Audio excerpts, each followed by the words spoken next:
大家好，我是张大哥。这部 R10107的380SL 大哥已经完修了。那我们现在趁着刚刚发动的时候，我们来看，这个油压目前我们看到是大概在 2.4， 那它是牵涉到我们这个加热阀，它暖车它会加浓的功能。然后呢，等一下我们会看到它的这个电压值会慢慢的上，现在已经有在慢慢上升，但是我们现在可能缓慢上升，我们看不出来。它等一下会大概爬到3.6左右，哦，那代表说我们这个冷车加浓的加热阀是在正常工作当中。那目前这部车子呢，大哥。其实分油盘哦，我们看看这个分油盘，很干净、很漂亮的分油盘哦，跟刚刚我们在照片上面看到的这个分油盘的完全都看起来都不太一样，因为它很新，看起来很漂亮。那大哥呢也有在这个地方哦有做大哥测试的时间哦，因为大哥要对这个分油盘负责。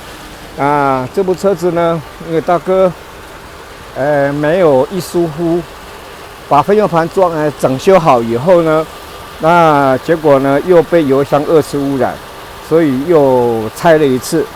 我们刚刚有看到在照片上面的桶子里面有很多的肮脏的东西，所以说在这部车应该有37、8岁了，37、8岁的车子呢。都会碰到油箱哦，比如说油箱的污染，比如说我们家里的老公寓的顶楼的油箱，如果说37年如果不处理的话，那想象它的结果就会跟我们车子的油箱有一点类似的状况。目前呢，我们看到这个经过大哥有汽油滤芯啊，我用逆打的方式把脏东西全部打出来。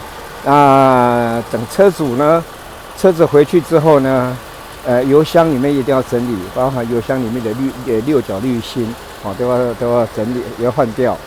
哦，应该要清洗，然后呢，汽油滤芯应该要换掉。那大哥是用逆打的方法哦，因为车再换一次滤芯，大哥会很累。那我们现在看到这油压值应该已经慢慢上升了，现在已经大概3.5了，已经到3.5了，就代表说这个加热阀因为堵塞，然后大哥有校正过所以说它的冷车加热功能是非常正常的。流量表我们来看它下面小数是 1.8 1.8 2.1 1.8 2.1代表说这个汽油的回流回油箱的油量呢，目前是刚好在低标值。因为它的油箱并不是很顺畅，也就是说因为有堵塞的关系，所以说我们的标准值应该在2公升1分钟以上，现在是 1.8 左右，所以是属于低标了。油箱整理好以后就 OK 了。那再来我们来看，它这部车子比较特殊，它这部车子呢，我们看到。我们这边有个电压表这个电压表目前是4.3伏，因为这部车应该是1982、83的车子。那大哥第一次碰到82、89、82、83，竟然是有那个怠速马达，也就是说它有自动提速的功能。这个一般来讲是在1985年以后才会有这样的功能。那这部车子可能是因为它是顶规的380，而且又是107的跑车，所以说它的科技呢已经跨到1985年。虽然它没有电脑，但是它因为它有怠速控制器，所以它有这个怠速马达。我们有看到这个怠速马达，所以这个是很少见的。在1985年之前没有电脑，很少有怠速马达，除了在高阶的车种，怠速马达是在正常工作。那我们看到哇，这个2.1是什么意思呢？左上角这2.1，这是含氧量。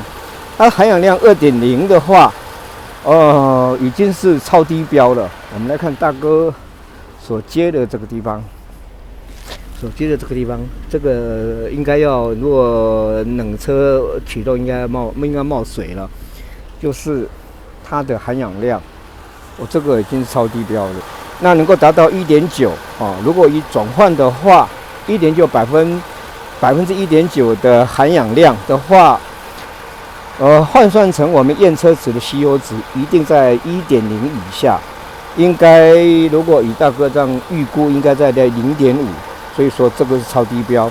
那这部车子是属于第一期的验车标准的吸油值，应该在4.5以内。但是目前我们是看到1.9%的话，就换算应该在0.5%的吸油值，所以这状况是非常优秀的。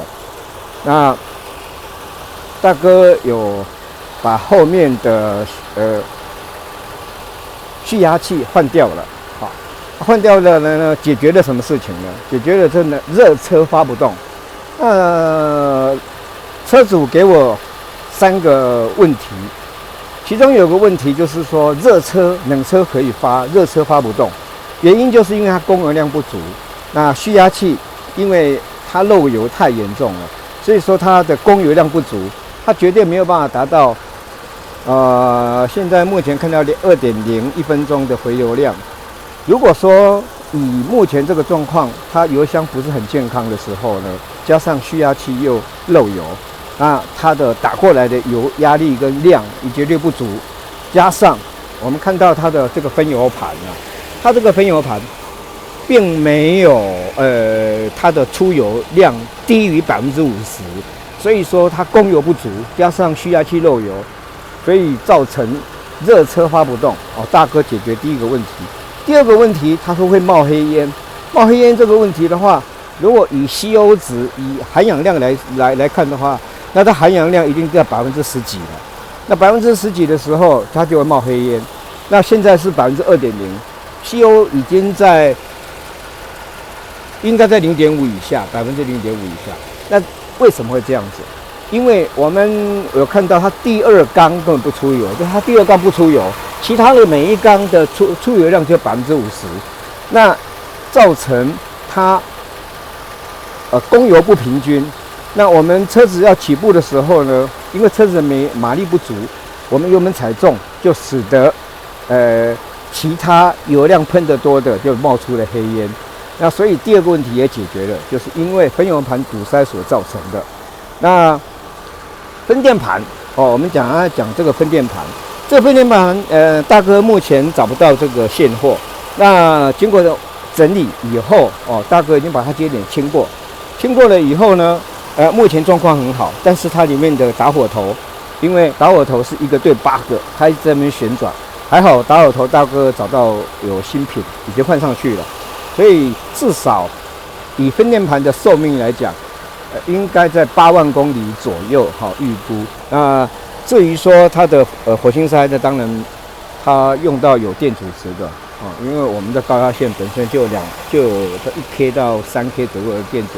那高压线是 OK， 高压线没问题。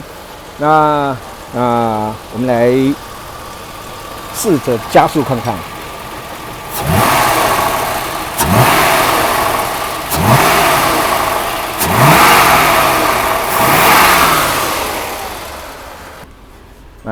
大哥到车内来，因为他这部车子缺冷媒冷气没办法启动我们来看这个温度目前已经在80几度了。那它的怠速目前是大概在800。那这部车子我们来看它的这个真空表真空表在怠速的时候，如果状况好，真空度一定很高。进气歧管的真空度高的话，代表是说它雾化很好。那在怠速的时候，如果状况不好的话，这个 economic 这个真空度的话，可能就没办法满标。那目前它是满标的状态。我们来试着加油看看，相当顺畅。那现在已经在80度了。那我们来看它热车的时候是不是发不动。OK， 好，大哥把电门关掉。这是刚刚红火哦，已经超过80度了。好，大哥在热车好启动，我说一点就着了，所以说热车发不动的问题解决了。好，我们再试一次。好，水温大概在80，超过80、90吧。哈 ，OK， 关掉。热车启动，非常好。好，再一次。好，水温再超过80，好，启动。所以说，热车启动问题解决了，因为是被灯油排害的，还有吸压器害的。我们现在来做一个冷车的启动测试。冷车的时候，它有加浓跟提速的功能。那如果我们要测试加浓的功能是不是正常的话，我们只要把在冷车第二天早上冷车启动的时候，引擎应该是要1点就着。点着的时候呢，你可以试着踩油门。如果它冷车的加浓功能正常的话，那它应该是一启动以后呢，瞬间我们就可以，它转速提升就应该是正常了，不用等暖车完成转速的加油的转速才会正常，要等车子热了以后才能够加得上去。那这代表说它的冷车加冷功能是不正常的。那接着呢，一发动之后，我们可以看到它转速是比正常热车转速还要稍微高一点。那这个代表说它冷车的提速功能也是正常的。OK， 我们现在来测试这个动作。好，大哥打开电门，我们现在看到它这个温度，温度是在40度以下，也就是说这是早上的第4次发动。OK， 好，大哥也做冷车的第1次发动。没有错，它1点就着了，而且转速是在900，比正常还要高。那我们试着马上加油看看。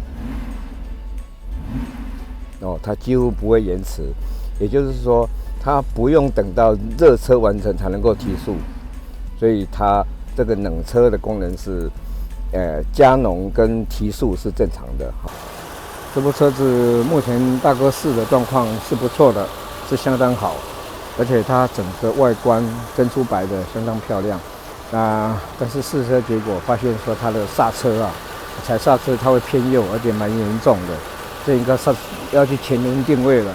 那大哥也把胎压也把它补足了，所以说，很辛苦的看到这部车子又恢复健康，心情相当的愉快，会跟以前是完全不一样的。